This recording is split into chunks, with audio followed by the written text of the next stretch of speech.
Hare Krishna. Sorry for the slight delay in reaching here.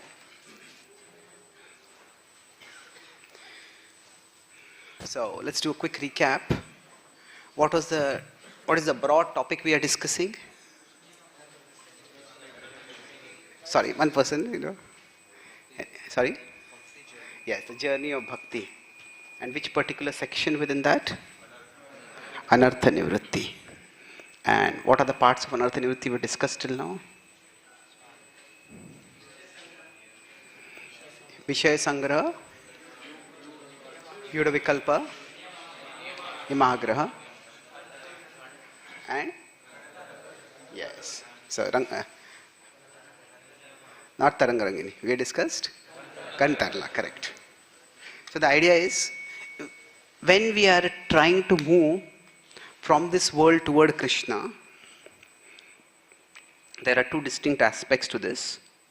One is that we want to turn away from Maya, and we also want to turn toward Krishna. So till now, primarily we discussed the challenges involved in turning away from Maya. And now we are going to focus on the challenges in turning toward Krishna. So within that, we'll be focusing on specifically the aspects in which we can, what makes us consistent or what can make us consistent, and what prevents consistency in the practice of bhakti. So yesterday, we finished the discussion on the topic of how there might be moodiness. Our moods sometimes work with us and sometimes they don't work with us. So sometimes they are favorable, sometimes they are unfavorable. So in that situation, moving forward is difficult. Okay, sorry.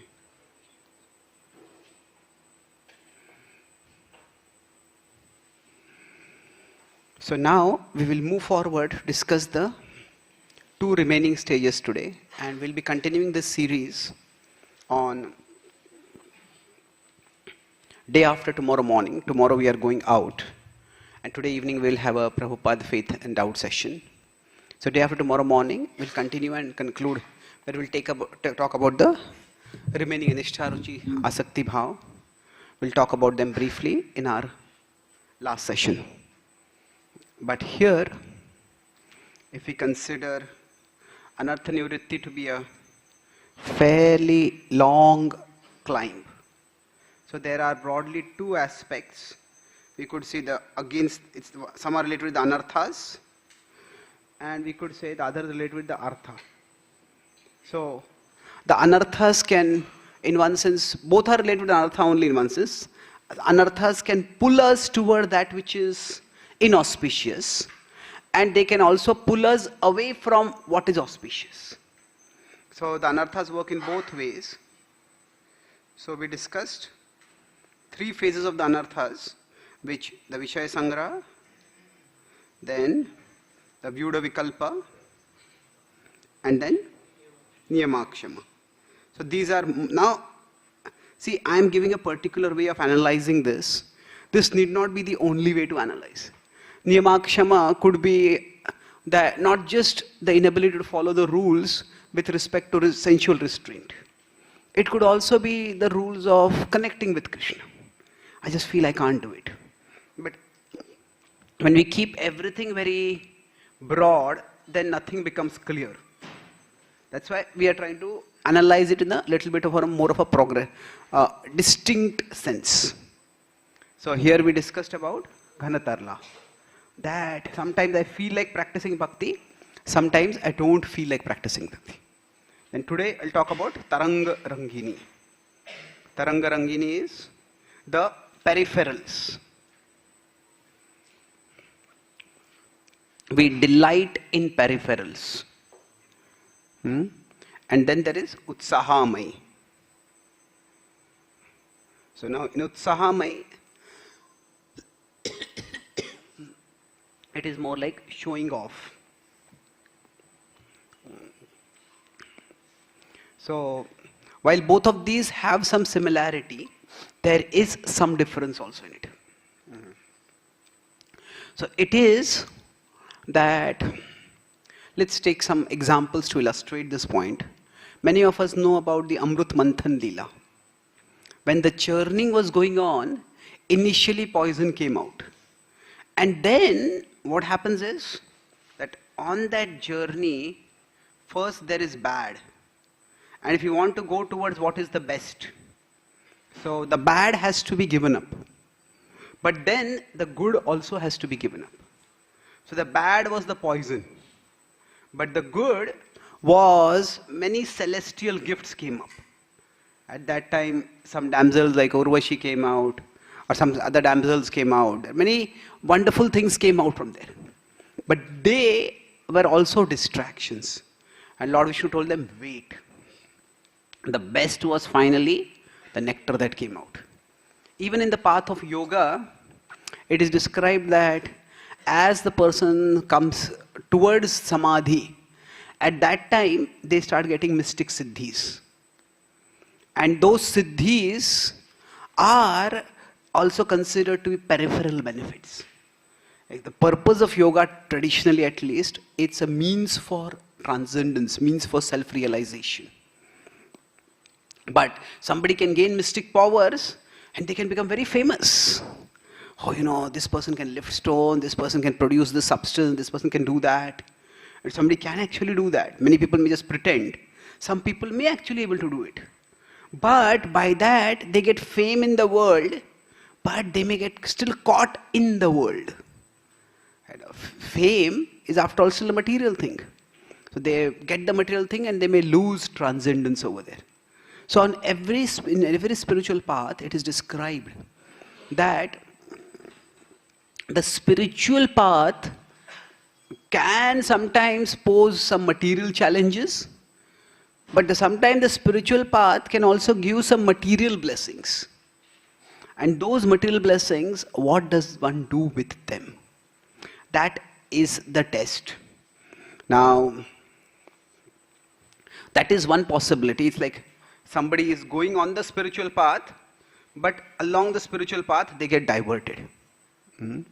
So they get diverted means that these are material benefits on the spiritual path. So this is the spiritual perfection. Now, there are two possibilities here, that somebody is sincere. Sincere in the sense that they start off with the ultimate goal in mind, spiritual perfection. But then, by the time they get here, they get distracted. So they are sincere but distracted eventually.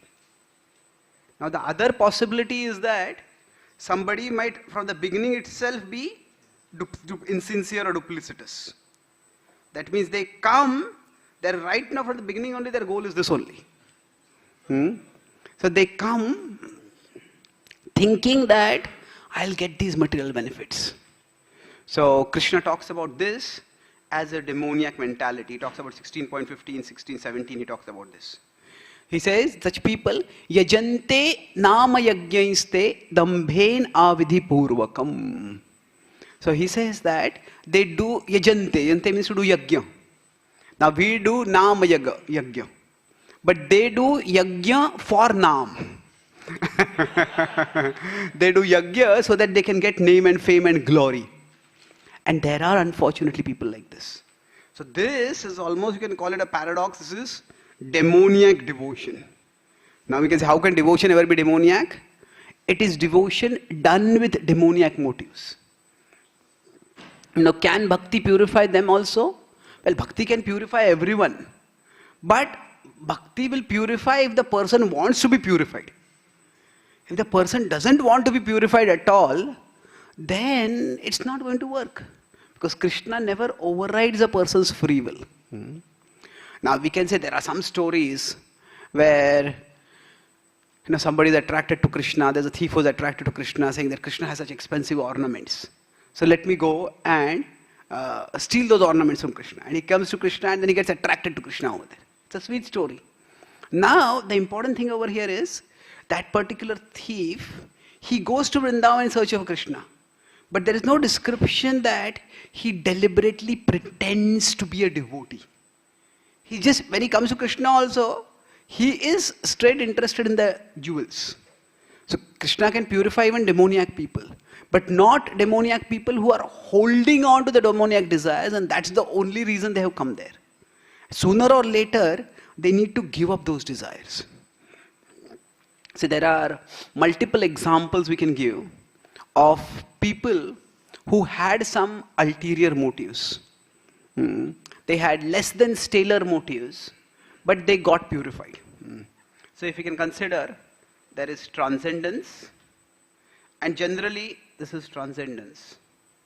And then there is sattva, rajas, and tamas. So, you remember we talked about how for some people, God is the means and the world is the end. So, one possibility is that anybody from sattva can come towards Krishna, anybody from rajas can come towards Krishna, anybody from tamas can also come towards Krishna. In the sense that Krishna is open to everyone. Somebody might be an alcoholic and they see some devotees chanting and dancing. And they think, okay, let me also dance. Let me also sing something. Well, they are experiencing some level of Krishna. So that is possible. Now another possibility is, somebody in sattva may turn to Krishna for getting the sattvic goal. Somebody in rajas may turn toward Krishna for getting the rajasic goal. Somebody in tamas may turn toward Krishna to get their tamasic goal. These two are different dynamics.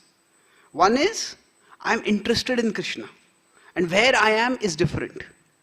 The other is, I am interested in where I am, and Krishna can be a tool for me to get it. So if we consider this, the example for this is Kardam Muni. Kardam Muni performed great austerities. This is described in 3rd canto. And then, in fact, his austerity was such that Lord Vishnu came and Lord Vishnu shed tears seeing his austerities. That is how the Bindu Madhav Sarovar is said to have formed. And when he sees Lord Vishnu, what does he say? No, I want a life partner. And then now we may say, if he's already seen Lord Vishnu, why does he need a life partner? Well, it is not that everybody will necessarily be immediately attracted to the Lord. Now, if you see, that was not ordinary mundane lust. See, sometimes everything, one tendency in spiritual life is to be very reductionistic. Reductionistic means what? That like some small kid, a kid discovers a hammer. You find the hammer, what do? Oh, that nail was coming out, it was hurting me. Tuck, tuck, tuck. Hey, the nail has disappeared. This hammer is very powerful. So what happens? Once the child discovers the power of a hammer, then every problem becomes a nail to be hit.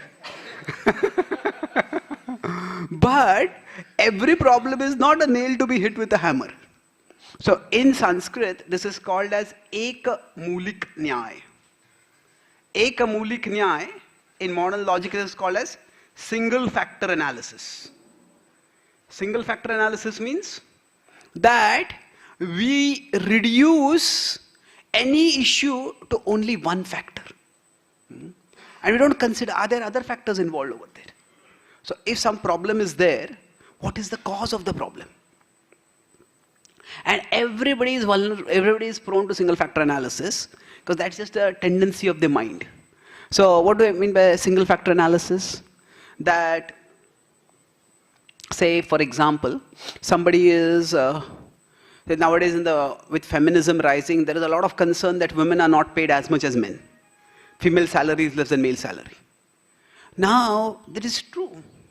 But is it because of gender discrimination? That could be one explanation. But it is also possible that women and men work in different professions. Generally, women like to work where they can interact with people. Men often like to work with things. And when you are working with things, the profession is scalable. Like somebody is writing a software program. You can write a software program, that program can be replicated. But a woman is in nursing. You can only nurse so many people. That is not scalable. So I'm not saying this is a full explanation, but the point is, like if somebody is a very aggressive feminist, and as soon as they see any discrimination, difference, oh, this is because of feminism. Maybe it is, maybe it is not. It depends. I'm not saying that that explanation is wrong. It is definitely a possibility. But single factor analysis means that we reduce, okay, why is there fanaticism? Islam is a terrible religion. Well, but then you see the biggest victims of Islamic fanaticism are Muslims. You know, Shias and Sunnis, they have killed each other more than they have killed people of other religion. At least in recent history. You can go further. So, if it is Islam, then both sides are Islam only, isn't it? So, is that the only cause? Well, that is definitely one cause. To say Islamic terrorism has nothing to do with Islam. That is going to be too politically correct. But to say that, you know, Islam is the cause of all Islamic terrorism. Well, okay, Indonesia is a very peaceful version of Islam. Indonesia, so if that is also Islam only, people are following it. So, some people may say that. Same way, Hinduism means the caste system. Hinduism is a terrible religion because it religiously sanctions and mandates discrimination. Well, okay, yes, Hinduism has been associated with caste system. But, you know, when people get converted to Christianity, even among Christians there are castes. Now, they may not officially recognize the caste, but it's more a mentality of people rather than something coming from religion. It's more of a socio-cultural issue than a religious issue. So, the point I'm making is single factor analysis can always be a problem. So, when a male and a female are attracted to each other, why am I talking about all this? So, Kardam Muni wants a wife, but if you see, even after he gets a wife, he just continues doing his austerities for several years. And his wife keeps serving him faithfully. And so, there is a need for a relationship, but it's more for there is no sexual component to the relationship, or that's not what is driving him at that particular time. Eventually, of course, they have a child, but so the thing is, all male-female attraction to say it is only because of sex. Well, that is a significant factor, but to say that that is all that is there, that may not always be true. So, it is a material desire, but the fact is that it is not a rajasic desire. I think the difference is clear, that he still loved to do austerities, he just felt that, you know, I need a partner with whom I can do the austerities. And that partner is, he wants a female partner. So man and woman are made to be complementary in some ways. So he had a sattvic desire, but what happened? Eventually, his devotion led him to, okay, he had a child, then eventually he renounced the world. That time, so the attachment took its own time to go away. Now, Rajas, the example is Dhruva Maharaj.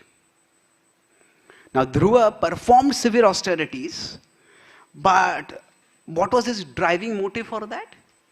To gain a kingdom. Now, it was not a tamasic desire. A tamasic desire would be that I will get a bigger kingdom than my father's, and I'll attack my father's kingdom, I'll destroy that kingdom, and I'll take over that kingdom.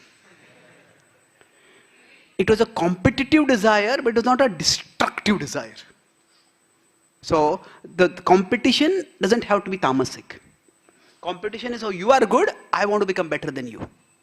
Tamasic competition or destructive competition means you are good, it's not that I will become better than you, I will make sure that you become worse than me. So, that is not very positive. So, it was a rajasic desire. But eventually he had contact with the Lord and he became purified. It took him time. Now, with respect to Dhruva, it was not during the practice of bhakti that he became purified. It took time for him. When he had the darshan of the Lord, that was the time he felt this was not worth it. But then we have another story of Pururava. Now, Pururava was very captivated by Urvashi. And then when Urvashi left him, he actually did a yajna to Vishnu. And then Vishnu came in front of him. And he saw Vishnu and he said, please grant me Urvashi. now we may say that why? That if Vishnu is there, why is he still desiring Urvashi? Well, sometimes some desires may be very strong. And it is to his credit that he did not simply use his Rajasic power to try to attack the Gandharvas and try to take her away by force. He prayed to Vishnu. Now what happened was, still after that, eventually in material life, whatever desires we have, they will disappoint us. Sometimes, see, when we say this world is dukkhalaya, there is distress.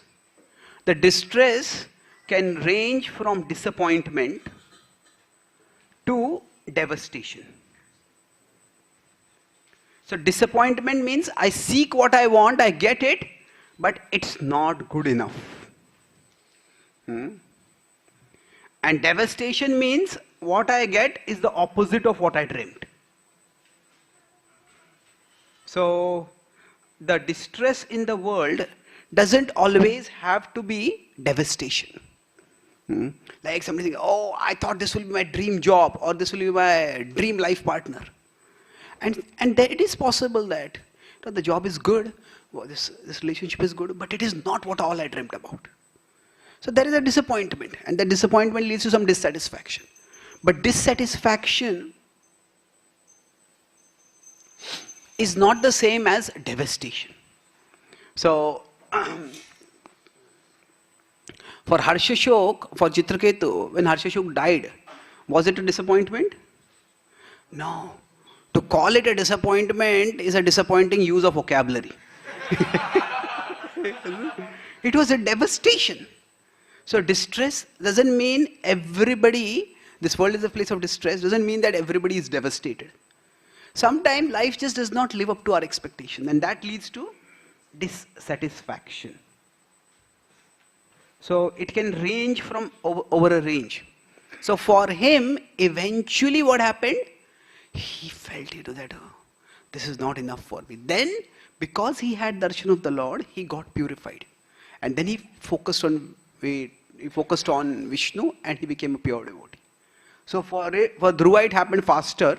For Pururava it happened a little slower. Now with respect to Tamoguna, there is the example of Diti. She had a desire that I want to have a child who will kill Indra. Because Indra arranged for my sons, Hiranyaksha and Hiranyakashipu, to be killed. So she performed austerities, and then she was told that you do this vrata, which is for the pleasure of Lord Vishnu. And she still had a negative desire, but over a period of time, that desire went away. So in Shastra itself, it is described that Bhakti has its effects, but it may take time. So now this is, we may say, how is all this related with Taranga Rangini? So Taranga Rangini, that looking for pleasure in peripherals. I said it can happen in two ways. One is, one comes only for the peripherals, and the second is, one may come with a pure motive, but one gets attracted by the peripherals. Now we may say if somebody is practicing bhakti, how can they get attracted by the peripherals? Okay, is it that one has a pure motive earlier and then the motive becomes impure? Well, it's not that simple. It's that life provides us different temptations at different times.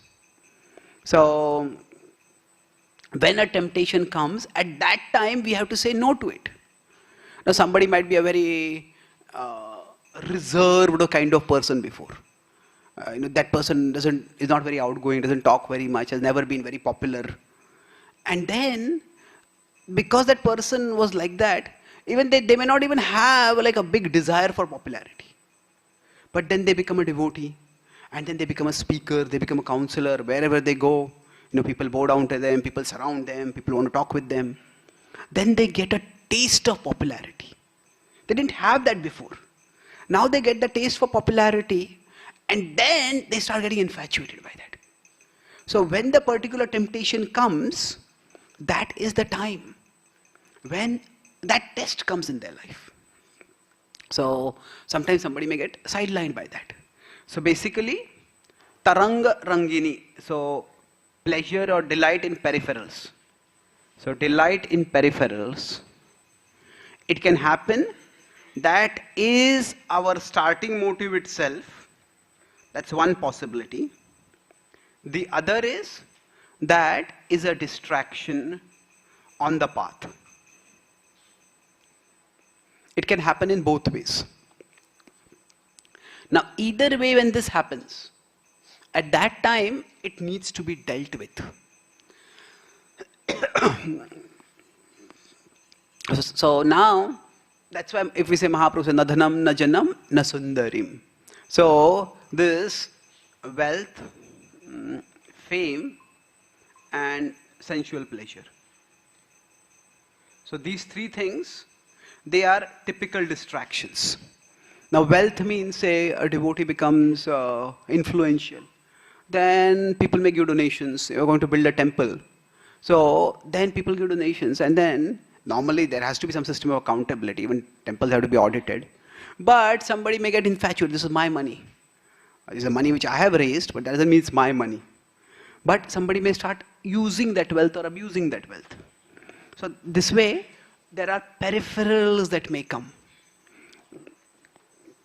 Generally, when these peripherals come, at that time, what can happen is that it's not that the person gives up Krishna to pursue the peripherals. That is rare. That can also happen, but that doesn't happen so easily.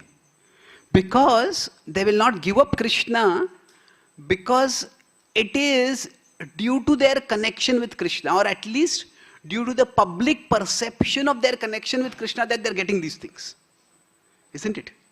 That it is people are respecting this person because they are a devotee.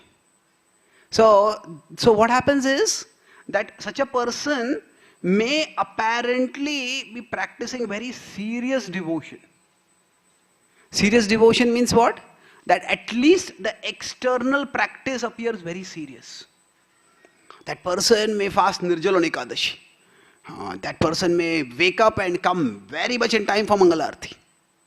But it is so that everybody will respect me. That I am such a serious devotee. And then I am a serious devotee. For that what happens? Everybody will follow me submissively. So what happens is even humility, it can be a means to Krishna. Now, when we are not so filled with ourselves, then if we are self-conscious, we can't be Krishna-conscious. So in that sense, for us, humility is, okay, I am a part of Krishna, let me focus on how I can serve Krishna. But humility can also be a means to power. How? Because if I am humble in front of my seniors, then I can demand similar humility from my juniors. So the more I show my humility to others, the more I can demand humility from my juniors. So it is subtle, and sometimes it may not even be consciously done.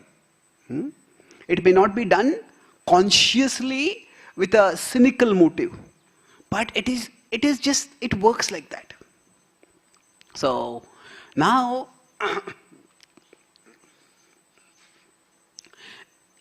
this can come in every area of life. In the Western world and even in India, there is a lot of suspicion about what they call as organized religion. There's a whole group of people who say we are SBNR. Anyone has heard this acronym? SBNR?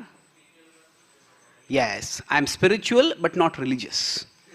So what their idea is that, yeah, I want to meditate, I want to experience some higher reality, but I don't want to be a part of a religious organization. So now we could say, see, whenever people have certain mentalities, so if somebody is of this particular mentality, organized religion, so we could look at it from a negative perspective, from a positive perspective. The negative perspective is they just don't want to surrender. They just want to avoid authority. And spiritual life means, like in any field, if you want to grow, if you want to become an expert athlete, there is a coach, and we need to let the coach mold us. So now this is one way of looking at it. And you remember earlier I talked about the political right and the political left. So the right is concerned with Does anyone remember? Yes, the right is concerned with individual responsibility. The left is concerned with social responsibility or social justice. That's the big movement. So now, now one simple way to understand the difference between right and left is that the right is concerned with what is right in the existing system, in the existing culture, in the existing tradition, and they want to preserve it. So the right is concerned with what is right in the existing tradition, culture, system, whereas the left is concerned about those who are left out by the current system, structure, culture, tradition. So for example, there's some hierarchical society. In any way it is. So capitalism is a hierarchical society. So there are people who are wealthy, they own the capital, and there are people who are poor. So now if it's a rightist society, this capitalism works, it has led to prosperity. And if you look at modern history, capitalism is the only system that has actually led to any prosperity. When India had too much government regulations, India after liberalization has got some wealth. Now of course whether that wealth has led to happiness is a different question. But at least this wealth has come in. So capitalism, so there is the system. The left is concerned about, but what about the poor? You're saying the poor are becoming poorer and poorer, the gap between the wealthy and poor is increasing. So of course there's a middle class which is coming, and that is a typical feature of modern society. But the point is the left and right, every society needs both. Every society needs to preserve what is being done right, but every society also needs to care for those who are left out by the existing system. So left and right both are required in society. So now, in general, with respect to organized religion, so those on the right, they will say that this system has worked for thousands of years. There are so many spiritual seekers who have grown by the system. And if you don't want to be a part of the system, that is your problem. You are unsurrendered, you are whimsical, you are independent-minded. And that is why you are not want to surrender. Now, is that a possibility? Definitely that's a possibility. So those who are right on the right, they will put the responsibility on the individual. You need to get into shape. But those who are on the left, they will consider, is the system really working as well as you say it is? Or is there something wrong? So, they would say that in the name of religion, there is so much corruption that happens. There are so many self-interested people who use and abuse religion for their own purposes. And I don't want to go into a whole different distraction, but I'm just going to make this point over here. That, see, whenever there is atheism, atheism can be philosophical atheism or atheism can be psychological atheism. So philosophical atheism means somebody has intellectual reasons why they say, I believe God doesn't exist. And there are some intellectual reasons that people can use. But most people who have become atheist, it is more for psychological reasons. Psychological reason means they have had bad experience with religion. Maybe bad experience could mean that they were shamed in public for not doing a particular thing, or they saw some hypocrisy among religious people, and they feel that this whole religion business is nonsense. And they have some scars because of that. And these scars come because there are people who put on a religious garb, but they misrepresent the religion. They misuse the religion. In fact, I was in Texas. In America, Texas is considered to be quite an evangelical state. Like aggressive. There are Christians who are very pushy. They're trying to push their religion on everyone else. So I saw a car, it had a bumper sticker written on it, "Oh God, please save me from your preachers." So, the normal idea is that God saves us through his preachers.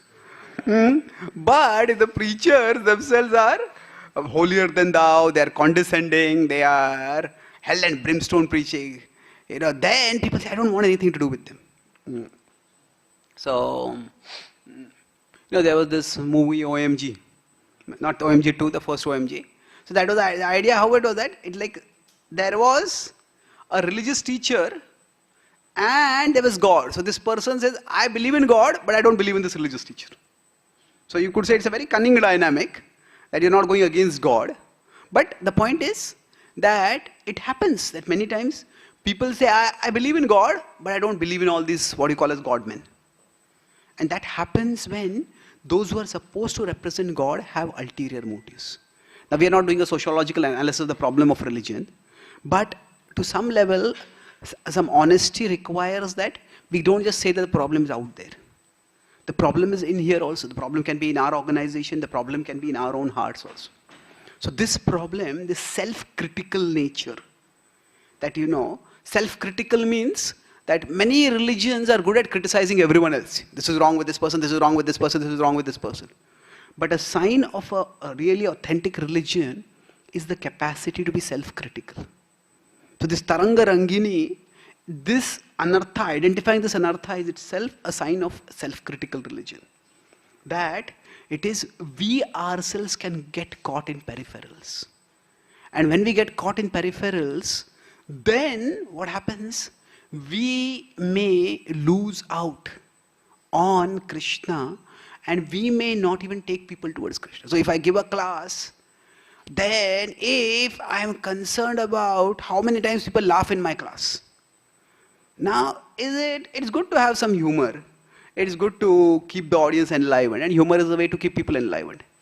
But if the speaker is concerned more about how many laughs I got from the class, and the audience also rates the quality of a class by the laughter test.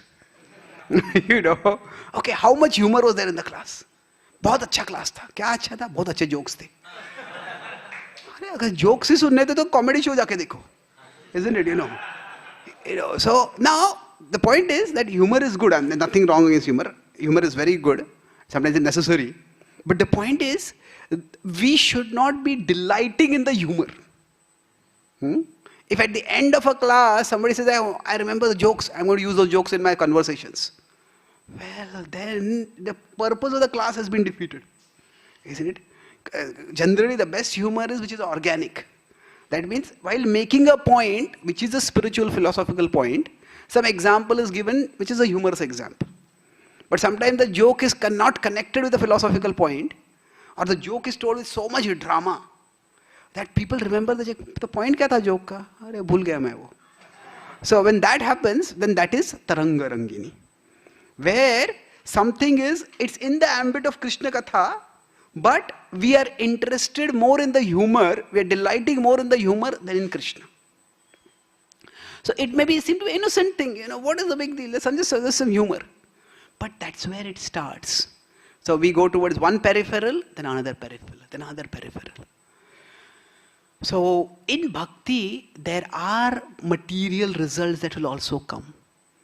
And this is a challenge because, in one sense, when we are practicing Bhakti, there are two things which we are trying to do. See, this is the spiritual level of reality, and this is the material level of reality. So we could say at one level, Bhakti means we want to transcend the world. We want to transcend the world and go toward Krishna. But we also want to transform the world. Isn't it? We want people to become devotees. We want to share Bhakti. So Bhakti has both these aspects, world transcending and world transforming. Now, if you see which is going to get recognition among these two? Yes, this is largely visible. This is, I won't say completely invisible, but definitely less visible. Even if somebody is really absorbed in Krishna, how do you know it? Somebody might, when kirtan start happening, that person, tears start coming from their eyes. Well, that could be a sign that they are transcending. But Gaur Kishore Das Babaji, one of the acharyas in our tradition, used to say that, what is the price for tears? He said it is the price of an onion. Just get an onion, put it near your eyes, tears will start coming. Those are not tears because of ecstasy, those are tears because of the onion. So, somebody can make a show of the symptoms of advanced devotion also. So the thing is that in general, in any organization, this is a challenge. Because now why is organization needed? Because organization systematizes things. So it's like the standard metaphor, if this is the top of a mountain and this is an ocean. Now the river has to go from the top of the mountain to the ocean. So each one of us is like a small trickle of water. So now, a small little trickle of water, for that to get to the ocean is very difficult. Some trickles may be so strong, I hope the word trickle is clear, like a small gentle flow of water. That's a trickle. So it's a little trickle of water. For that trickle of water to get to the ocean all alone is very difficult. So when many trickles of water come together, that becomes a tributary. It becomes a rivulet, it becomes a tributary. When many tributaries come together, that becomes a river. Then as the river keeps flowing, it creates a bed for itself. And then in the bed, the river can keep flowing very easily. So a religious organization is nothing but like the river bed created for the flow of water. So that is, there are many people who may be interested in God, but they are not so interested in God that they will alone be able to pursue the journey to God by themselves. Like a rivulet, a small trickle of water going toward the ocean. So they need a community. So basically, a religious organization is nothing but a riverbed. It is basically people who want to go towards God, they come together and create some infrastructure. They might build a temple, they might have some Goshala, they might have this, they might have that. Whatever is needed for the purpose of taking this forward. So if somebody, they want to be religious, they need some priests. Now if they want a priest, okay, either you have to have a paid priest or you have to have some brahmacharis, then you have to maintain the brahmacharis. So basically, whatever is required, that has to be supported. So that's how a religious organization occurs. But then once there is a riverbed, there might be some people who come there because they want to build a dam over there. And then they want to take the water somewhere else only. So they come there not because they want to go to the ocean, because there is so much water over there, and the riverbed means the water will be much more over here. So there are people who come because there is so much facility over here. That, you just pretend to be a little bit religious, then people will, which other organization, you go there for 1 or 2 years, and as soon as you are seen, people start bowing down to you. So it doesn't happen anywhere else, isn't it? So you say, I can get so much respect over here. So that respect and prestige may be what may drive people.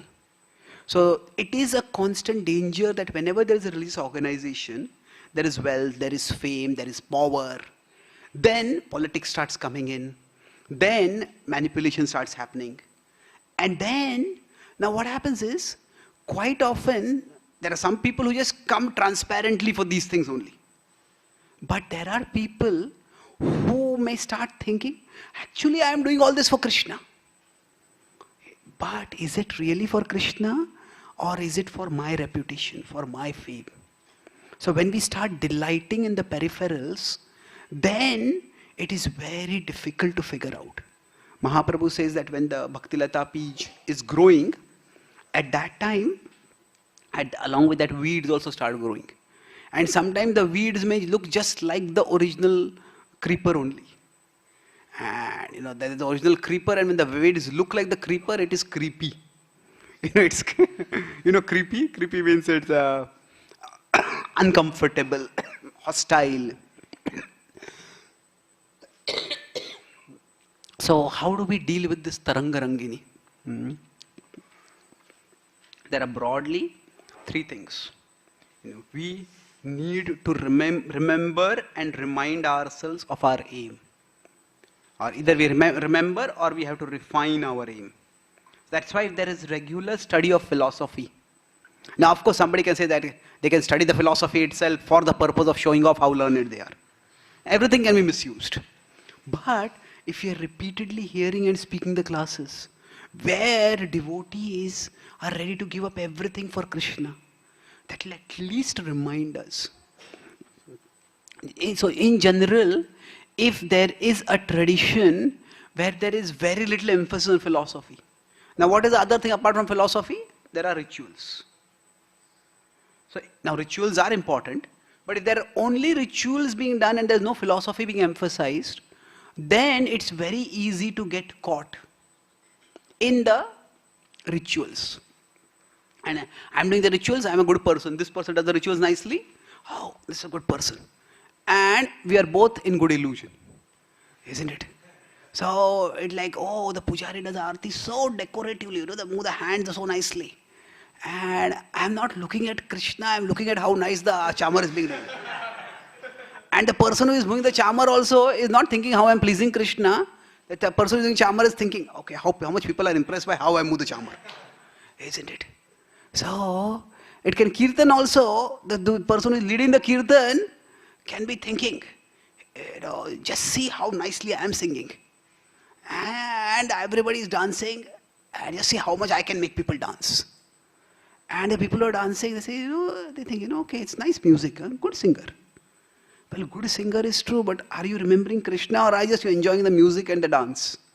Now we can say the music and dance is related with Krishna, but slowly but subtly, the focus can get shifted. That's why if you're only going through the rituals and not studying the philosophy, then that becomes a problem. So the studying the philosophy on a regular basis is very important. And the other is, we need, even within association, we need as much as possible pure association. Pure association means that association of those who are focused on Krishna. And even among devotees, you will over a period of time start seeing that different devotees have a different energy. Some devotees may be devoted completely to preaching. Okay, we're going to go and make this program over here, that program over there. That's wonderful. They have that missionary zeal. Some devotees may be very interested in farm communities. We want to raise cows, we take care of cows. Now all of these are good things. It's good to have some sense of mission of how we want to transform the world. But while the devotees are doing these things, how much is that devotee satisfied in Krishna? When Prabhupada went to America, at that time, now the first volume of Lilamrita is called as a lifetime in preparation. Now you could look at it from a different perspective, it is a lifetime of failure. A harsh way of putting it. But Prabhupada had tried so many things and he had practically nothing to show for it. Imagine somebody is 70 and they have only 40 rupees in savings. Zindagi bhar kiya kya tumne? You should have some savings at least. What did you do? So from a material perspective, were you irresponsible? Were you incompetent? What happened? Why don't you have any savings at all? So from a material perspective, you could say it's a failure. From a spiritual perspective, he had books, which was a significant success, but he didn't have any followers. He didn't have any institutional support. But the striking thing is that there was no bitterness in Prabhupada. Krishna ke liye itna kiya, par kuch bhi nahi hai. I gave my whole life to Krishna, but I'm all alone struggling right now. So many times it happens with devotees when they're trying to do some services and they feel, people are, the authorities are not cooperating with me and this is not happening, that's not working. And there can be genuine grievances and they need to be addressed. But having grievances is one thing, becoming bitter is another thing. So there was absolutely no bitterness in Prabhupada. The people who met him just felt, Swami is so happy. He's talking about Krishna and chanting Krishna's name, writing about Krishna. Prabhupada was happy. So Prabhupada was, he wanted to transform the world, but even if the transformation of the world had not happened, Prabhupada was still satisfied. And if you consider from another perspective, Prabhupada at one time said that he got, the success exceeded his expectations. A spectacular success, 108 temples he built. But then the one temple that Prabhupada fought more than for any other temple, which was that? Joe temple. And Prabhupada departed in November 77. The temple was inaugurated in January, February 78. And Prabhupada could have said to Krishna, Krishna, this temple is so close to inauguration. Just let me live for 2-3 months. This is my service to you. I want to see it completed. But when Prabhupada was asked, do you have any last desires? Prabhupada said, Kuch ichha nahi hai. He had worked so hard to build that temple, but it is not that Prabhupada was frustrated or discontented. Okay, this is not my mission, it is Krishna's mission. If Krishna wants to do it through me, he will do it through me. If it is not through me, there will be other instruments who will carry it on. So that was, while Prabhupada worked to transform the world, Prabhupada was not doing Taranga Rangini. Otherwise, there are so many things which didn't work and he could have got frustrated, he could have got bitter. It never happened to him. So we want to transform the world, no doubt, but we also want to connect with Krishna. So one way, so we need pure association. So we need philosophy, we need pure association. And the third thing is, again, I would say that we need some level of reflection, self-reflection or introspection. Now reflection means especially reflection on what? That when something doesn't work out, how agitated do we get about it? And is the agitation, it's natural. If we have put in a lot of effort in some service and that service doesn't work out, we will feel disturbed by it. Say, if I travel from one country to another country for a program, and that program is completely poorly organized, and they did not do proper publicity, and this went wrong and that went wrong. Now, it is natural I'll be upset. But if I get so upset that there are maybe, I was expecting 100 people to come and there are 10 people over there. It's natural that I get upset. But if I get so upset that in front of those 10 people I start yelling at the organizers, then, okay, what is going to happen is, okay, the organizers say better that the remaining 90 people didn't come. Isn't it? Because this kind of behavior would actually drive away those who are coming. Isn't it? Okay, if Krishna arranges for 100 people, good. If Krishna arranges for 10 people, let me try to speak these 10 people as well as I can. And then there is a place where I can talk with the organizer, I can try to find out what happened, what went wrong. But so the point is, reflection is, if there is excessive negativity, when there is failure, or when there is lack of success, then that is an indication that there is too much Taranga Rangini happening. That if somebody starts thinking, what is the point of doing bhakti only? Because my service is not working out, we get angry, we get bitter. You see at the end of the Bhagavad Gita, in one sense, the Gita could have ended at the verse 73. Krishna tells Arjuna, have you understood properly? And Arjuna says, yes, karishye vachanam tava. I will do your will. But what is there from 74 to 78? There are Sanjay's words. And this is very, very instructive. See, Krishna spoke the message to Arjuna, that is the Gita. Now Sanjay spoke the same message to Dhritarashtra. Now Arjuna was transformed. So in that sense, Krishna speaking the Gita is successful. Was Sanjay transformed? Was Sanjay speaking the Gita? Was Dhritarashtra transformed? No. So was Sanjay speaking a failure? Well, you could say yes. In an external sense, it was a failure. But the verses 70, especially 76 and 77, they show how Sanjay is ecstatic. Rishyami cha muhur muhur, rishyami cha punha punha. So he's saying that I'm so fortunate that I got to hear the Bhagavad Gita. And as I'm remembering the Gita, I'm remembering Krishna's message and I'm remembering Krishna's form. And I'm thrilled by it.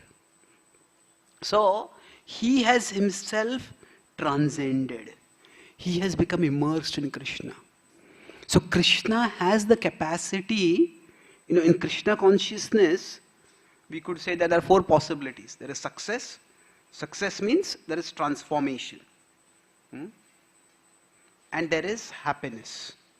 Now happiness means, I'm using the transcending. We become absorbed in Krishna. Now best is if we get this, that we get success and happiness both. But what should not happen is that sometimes we may get happiness, but we don't get success. And that can happen. There are some Prabhupada disciples who may have thousands and thousands of disciples. And there are some Prabhupada disciples who have 5 or 10 disciples. Now, does that mean that the disciples who have only those gurus who have 5 or 10 disciples, they are failures? No. It depends. They may also be absorbed in Krishna, but Krishna has different plans for different people. Different people have different talents. So sometimes we may get happiness, but we may not get success. Now, we could say neither success nor happiness is a bad thing. But the most damaging would be success without happiness. That then, this is Taranga Rangini. That I'm only getting the external success, and because I'm not getting happiness internally, so I get no happiness in speaking about Krishna. I get only happiness when people praise me, what a wonderful class you give. And then after the class, if not many people come for the class, not many people appreciate the class, then I get angry. Why? Because internally I'm getting no happiness. No, speaking about Krishna itself should give us joy. Twadvirya gayan mahamruta magna chittaha. In glorifying you, there is so much nectar, he says. So we want to transcend and we also want to transform. But what should not happen is, transforming should not become our excuse for not transcending. That is where Taranga Rangini becomes dangerous. And then the last part is Utsahamai. So in one sense, Utsahamai and Taranga Rangini are very similar. Taranga Rangini is more about what we delight in. That we start delighting in the peripherals of bhakti. So the Sanskrit word Taranga is the waves. It's like an ocean of devotion, the metaphor is there.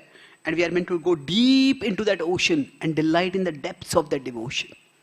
But sometimes on the waves, on the surface of the ocean, the waves come up, and we just keep looking for a new wave and delighting in that wave. That is not so good. We're still in the ocean of devotion, but that's not so good. Now, Utsahamai, this especially refers to showing off. So this is where it's almost as if the pleasure we are getting, we are enthusiastic, but the enthusiasm is a show to gain prestige, to gain pleasure, to show to others that I am so good. Now, what is the difference between, I spent a lot of time with Taranga Rangini, and it is very similar to Utsahamai, but Taranga Rangini and Utsahamai, the difference is that in Taranga Rangini, one may not necessarily even try to show that I am a great devotee. It is maybe that somebody comes to bhakti, somebody gets some power, somebody gets some position, and then that is what they seek, and that is what they delight in. But in Utsahamai, the person consciously pretends to be a great devotee. So, why do they do that? So that everybody will respect them. Like sometimes it happens that some devotees, whenever they quote Prabhupada pastimes, they will quote Prabhupada speaking very strongly. Fools, rascals, this, that. How Prabhupada smashed this person and smashed that person. And sometimes they just speak those statements, and it's like, in social media there are sound bites. There are clickbaits. So you don't have substance, then you try to have cheap clickbaits by which you attract readers. So they speak all these provocative statements and they want to show, see how much faith I have in Prabhupada, how faithful I am to Prabhupada. Prabhupada didn't compromise, I don't compromise. But when Prabhupada made those statements, people didn't get alienated.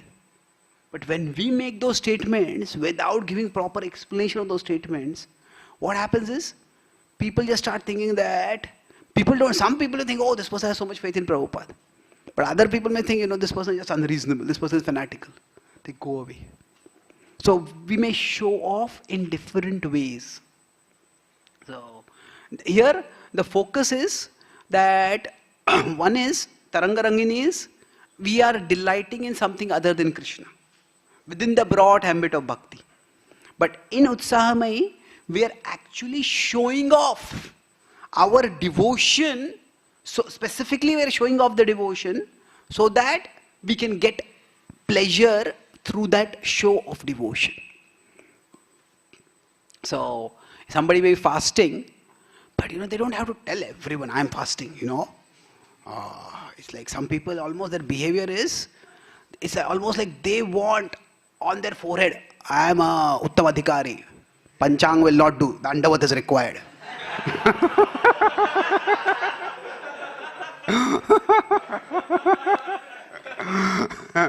Now they may not say like that, but their behavior is almost like that. So they're deliberately showing off, they do certain things and it's almost transparent they're doing that so that they can get more respect, they can go more prestige. Like say if the spiritual master wears a chaddar, they will also wear a chaddar. And the spiritual, like Prabhupada would pronounce certain words in a particular way. Prabhupada from a Bengali background, so he was in English pronouncing in a particular way. So some people will just pronounce those words also exactly like that. Now I don't know, we shouldn't judge them to say why they are doing it. It may be out of their love for Prabhupada. But sometimes if you don't see other aspects of their love for Prabhupada, only you see those things, then it does feel like it's a cheap imitation. So it's like one test of our devotion is, how is our devotion when nobody is seeing it? Isn't it? It's like, okay, when I am sitting with association, I sit very attentively and I chant, as if, there is nothing except the holy name in the 14 worlds. But then when I am alone, my computer screen is right in front of me. And then, like some people say that, I'm watching TV and I'm chanting, I can do parallel processing. Well, what is happening is some processing is happening. But it is Maya processing our bhakti. Isn't it? So, we appear to be very attentive when we are in public and we are the complete opposite when we are in private. Now, it is natural that none of us wants to be seen as a bad devotee or insincere devotee by others. And if the association of devotees makes us practice bhakti seriously, that is good. But if that is the only reason or the only time when we practice bhakti seriously, then it is a problem. So, that there is that in Vedic logic, there is that example that there is a case of a person called Devadatta. Devadatta fasts throughout the day. That's one statement. And everybody thinks, oh, Devadatta is such an austere person, he's fasting. But then you find out Devadatta's weight is increasing.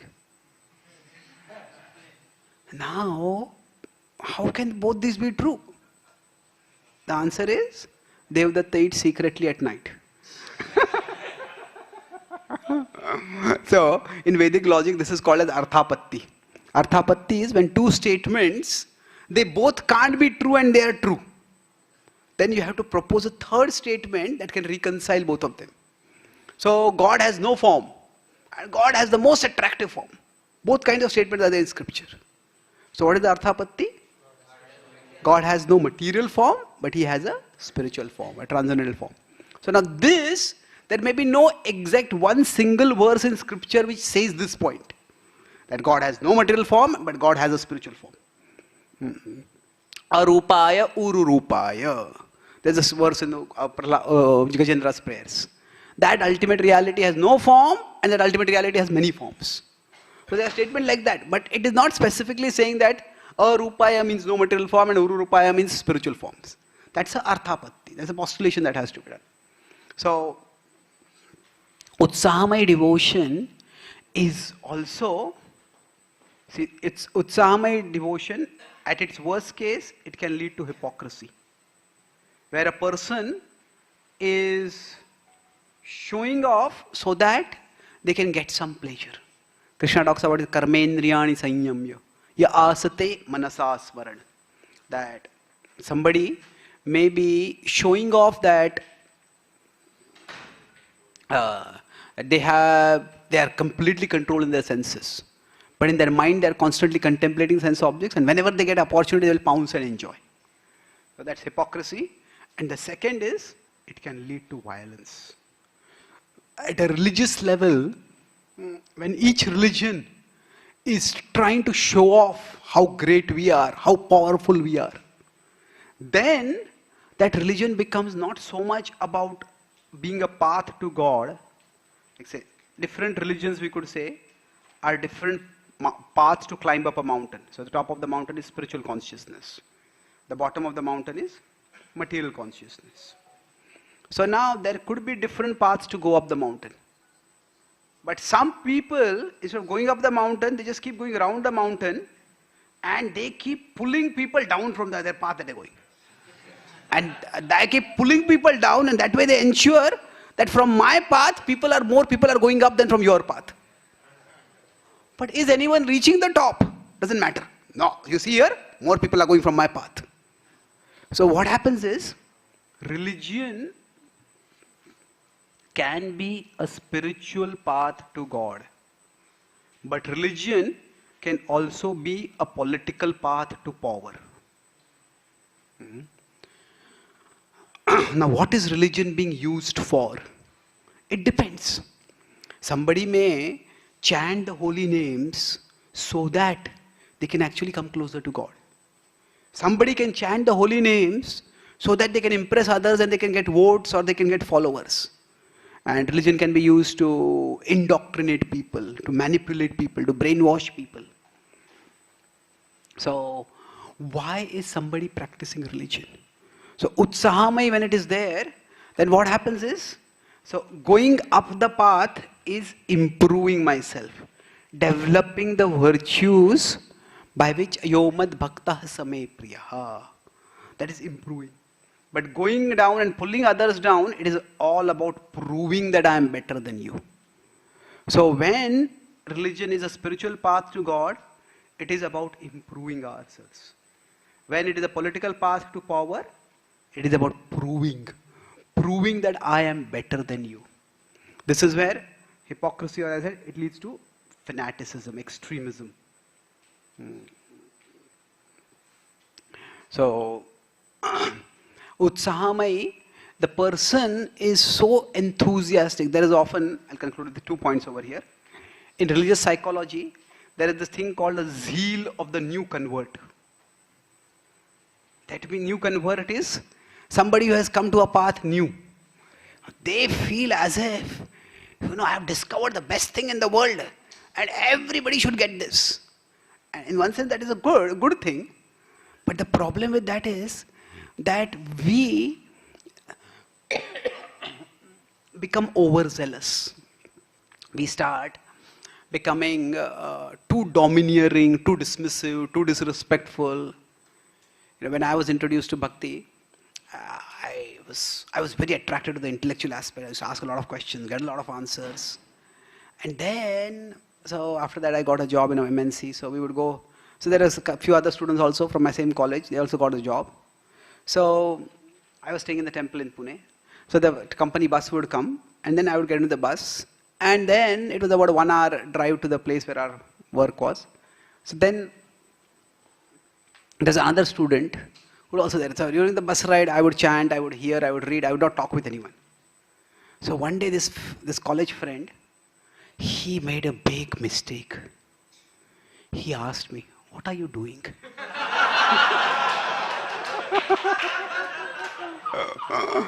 And then, the next 45 minutes, I gave him a crash course. All the 6 sessions of DYS combined together. Existence of goal, existence of God, existence of reincarnation, scientific evidence for this, the difference between the material world and spiritual world, how Mayavad is wrong, and how no Devta worship, only Krishna worship.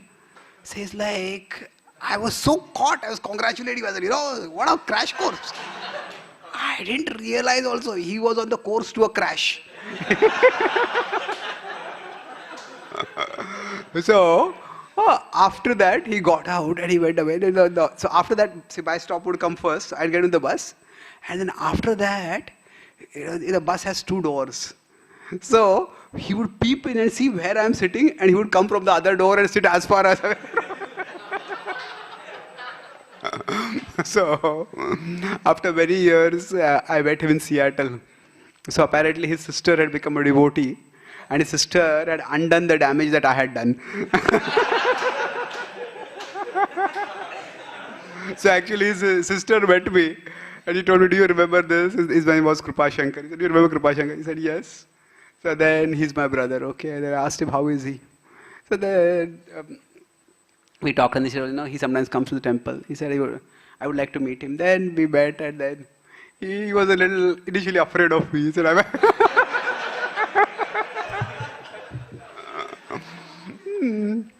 but it's interesting, So he said afterwards, he said, you have changed. Okay, I said, what do you mean? He said, when you before you started coming into this path, actually, I felt that you were very humble. But after you became a devotee, you became very arrogant. And now you have become humble again. So it's interesting. So how, I didn't think I had become arrogant. Who knows? It's very difficult to know if we have an arrogance or not. But, I was just over-enthusiastic. And that over-enthusiasm was seen as arrogance. So what happens is people pursue things differently. So that is the stage of Utsahamai. Where what happens is we are so enthusiastic that we think we are doing something to attract people, but we are scaring people away. And so our enthusiasm is good. We often want to push people also. But while pushing people, we have to be watching whether I'm pushing people toward Krishna or away from Krishna. Isn't it? Both can happen. So if you're pushing too much and if people are not interested, then okay, what happens so the second point I'll conclude with this is, so why is the zeal of the new convert there? Because there is a certain level of insecurity. That if I can't prove to this person that my path is the right path, then I will have doubts whether my path is the right path. Isn't it? So it's like my faith is based at least partly on my success in convincing others about my faith. But if I have had experience, if I have found myself being transformed, then my faith is not so insecure. So in one sense, this Bhakti Thakur has said like aggressive faith. Now this is a paraphrased quote. I don't remember the exact quote, but something like that. Aggressive faith or aggressive preaching that can be a mask for atheism. Or like, what do they say? Something I said, like aggressiveness in your preaching. That can be atheism, means you are yourself insecure in your faith. So sometimes people who are very, very aggressive, that could be very well a reason for that. If I can't convince you, then is what am I doing right or not? Well, if I am deeper enough in my faith, I understand that I am on my spiritual journey, this person is on their spiritual journey, and at the right time they will understand. This Krishna is in their heart also. So it's not that I have to convince everyone to myself be convinced. So that's why over a period of time the zeal of the new convert, it needs to decrease. We still want to share with others. But that sharing should not come out of our insecurity. Like I was talking with one devotee kid. He was born in a devotee family. And very intelligent. He's favorable to Bhakti, not a Bhakta now. So he said, throughout my childhood, I was never sure whether my parents loved me as a person. I always felt that I was like a trophy of their devotion for their community. Like a trophy of their devotion. That means what? That, see, I'm such a nice parent because my child is such a nice devotee. My child signs so many round, my child has memorized so many shlokas. Now that is a natural desire. If the parents have got something good, they want to share it with their children. But if the parents don't show love to the child, then what the child feels is that, do you really care for me at all? Or am I just like a trophy for you to show? Or just say, so that, am I a tool for you to get to be praised in your community? So now that is very damaging for children. If a child feels like that my parents don't love me actually at all. So karmanne badhikaraste ma phaleshu kadachana. Our love for our children should not be dependent on whether they become devotees or not. We should give them the facility to practice bhakti. But we have a relationship with them, and Krishna has arranged for our relationship to be there. So we need to play our role in that relationship. Even when Prabhupada met his Guru Maharaj in 1922, he writes over there that, if I had not been married, I would have immediately joined my spiritual master's mission. But he said, now I was married, I had a wife, I had a child. He said, it would have been unfair to them for me to abandon them. So Prabhupada for almost 3.5 decades did his grahastha responsibilities. So the idea is that sometimes we don't really care for people at all. People, so this can become for parents and children, this can also become for preachers and those who we are preaching to. Those who are preaching to, they are trophies for us to show to our seniors. And then that is not a very good attitude. So that over a period of time, we need to understand that yes, I want to share Krishna Bhakti, I want to have an impact in the world. But I shouldn't be so insecure that if I can't show the impact in the world, then that means my devotion is not good. Or that instead of caring for people, I'm only caring for showing others my devotion through people. It shouldn't be like that. So that is utsahamai. It can be not only harmful for our devotion, but it can be harmful for others' devotion also. So to some extent it happens gradually.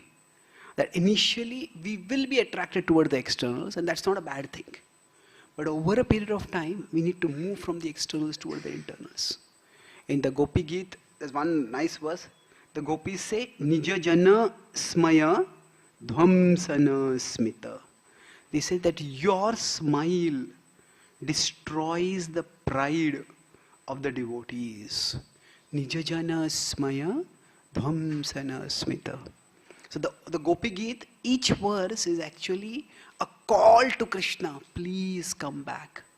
And the implication over there is, Krishna, if you are thinking that we became proud, and because of our pride you have abandoned us, then Krishna, if you come and smile before us, and seeing your smile is so attractive, it is so enriching, that at that time the devotee feels, what is the pleasure of this pride? See, pride gives some pleasure when people praise us. But as compared to that, the beauty of beholding Krishna with our eyes, the beauty of holding Krishna in our heart, that is so much more. That the pleasure of pride, it is just dhamsana, it's destroyed. So for all of us, we might be doing Tarangrangini, we might be Utsahamai. But then over a period of time, we need to start seeing that, yes, actually, the pleasure in remembering Krishna is much more than the pleasure of showing others or our service to Krishna, or even of just seeing the results of our service in this world. So both they are valuable, but what is much more valuable is our connection with Krishna. So in one sense, we may start with, if you're going towards Krishna, so this is Krishna at the end. So sometimes there are things along the way which may also attract us. But when these fringe benefits are there, we can say, if we get them, well and good, we accept them and we keep moving towards Krishna. But in pursuing them, we want to make sure that we don't go away from Krishna. So over a period of time, we understand that the fruit that Krishna is greater than Krishna's blessings. Even if those blessings are in terms of service in this world or service results in this world. So service is, okay, I distributed so many books. Service results is, I was glorified as the #1 book distributor. So service and service results, they are important, but it is Krishna who is more important. So this is, as we get that realization, we'll go beyond this Taranga Rangini and the Utsahamai. So I'll summarize what we discussed. The last two challenges in Bhakti, in Anartha Nivritti we discussed. The first was Taranga Rangini. So here I discussed 3 main points. I talked about how when somebody is practicing Bhakti, that there is the peripherals in which we may seek pleasure. So pleasure in peripherals. Now that can happen because that is itself the starting motive, or that can happen because that becomes distracting to us with time. So then I talked about organized religion and how it is often something which alienates people. Where what happens is, people get attracted to the infrastructure, like the river bed. Organized religion, we could say, like the river. The infrastructure used for that is like the river bed. So we get caught in the river bed and we try to get, like it's like building a dam to take away things. So we want to prevent this, we need to remind ourselves, remember our aim, why we came here. Then we also have pure association, those who are focused on Krishna. And then we need to monitor our emotions, especially. If we get too discouraged by something, too frustrated by something, then that may be an indication that we are too caught by external. I discussed about how Srila Prabhupada, right at the start of his outreach, when he came to America, he was satisfied. At the end, when Juhu temple couldn't be completed, he was never bitter. So basically what happened is that in our bhakti, there is transcending and there is transforming. So while we want both, we need to make sure that if there is success and there is happiness. So best is we get both, but if we get happiness without success, we need to gracefully accept that. If there is no success, no happiness, there's certainly a challenge. But if there is no success but no happiness but success, this is dangerous. Because then we may start seeking the success alone and start thinking that is the proof of my devotion. And then Utsahamai, these two are not that different, but here it's primarily we are showing off.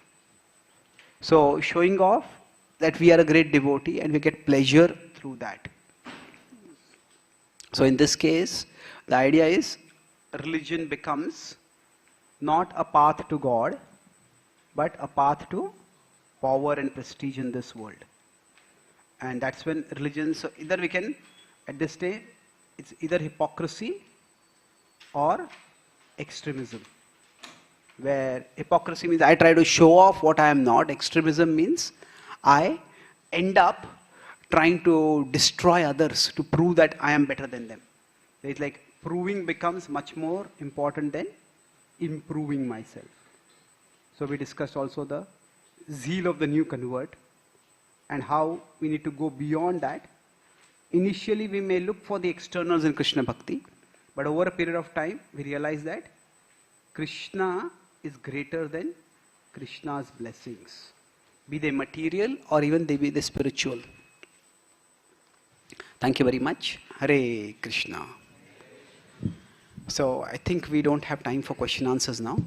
How many of you have questions as such? 1, 2, 3, okay, 4, 5.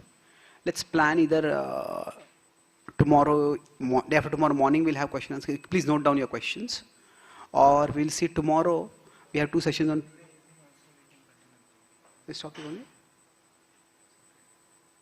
But then Prabhupada Fit and Out will do day after tomorrow morning. Okay, sure. So today evening we'll continue this then. We'll have questions at that time. Thank you very much. Srila Prabhupada ki, Gaura Bhakta Vrinda ki, Itai Gaur Premanande.